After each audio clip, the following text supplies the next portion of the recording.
Well, former U.S. Vice President Dick Cheney has canceled a trip to Canada after his security advisors deemed his visit too dangerous. Now, Cheney was last in Canada in September of last year. That's when angry protests broke out against his visit. Protesters were demanding his arrest for alleged war crimes. Well, let's switch over to Calgary. We're joined by Representative from Veterans Today, Mr. Joshua Blackney. Thank you so much for being with us. Let's talk about the significance of this and that Cheney felt threatened enough to even cancel his visit. Thanks for being with us. Yes, it's highly significant. You know, in the year 2000, the Canadian Parliament enshrined the Crimes Against Humanity and War Crimes Act, which is unambiguous.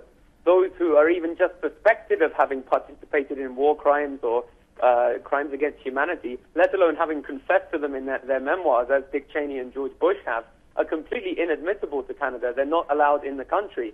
And if they do set foot in Canada, this law states they must be apprehended.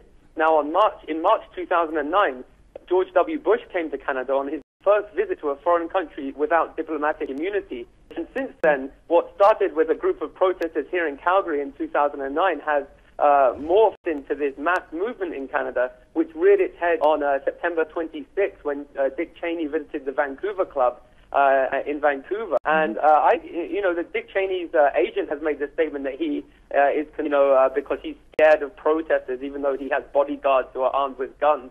I think that he's actually scared of the law enforcers in Canada, that actually there are political forces in Canada who are angry with the incumbent regime here for affording impunity and abrogating Canadian and equitably, that Dick Cheney and George Bush would be inadmissible to Canada, and Benjamin Netanyahu for that matter. That if you're from Texas or from Washington, from Tel Aviv, you don't have the law applied to you. But many Canadians aren't happy with that. And in fact, in Canada, in the last, come out and said that Dick Cheney and George Bush are inadmissible to Canada. And so I think this is highly significant. I think that his apprehending him.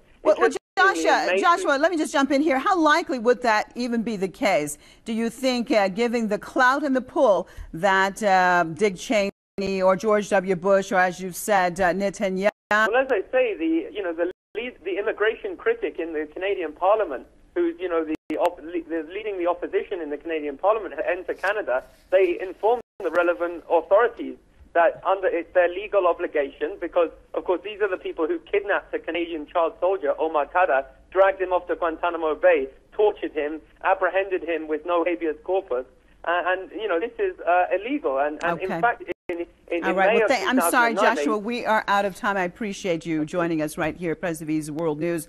From Veterans Today, Joshua Blackney in Calgary. Well, this is Press TV's World News, and these are the headlines again this hour. Egypt's parliament calls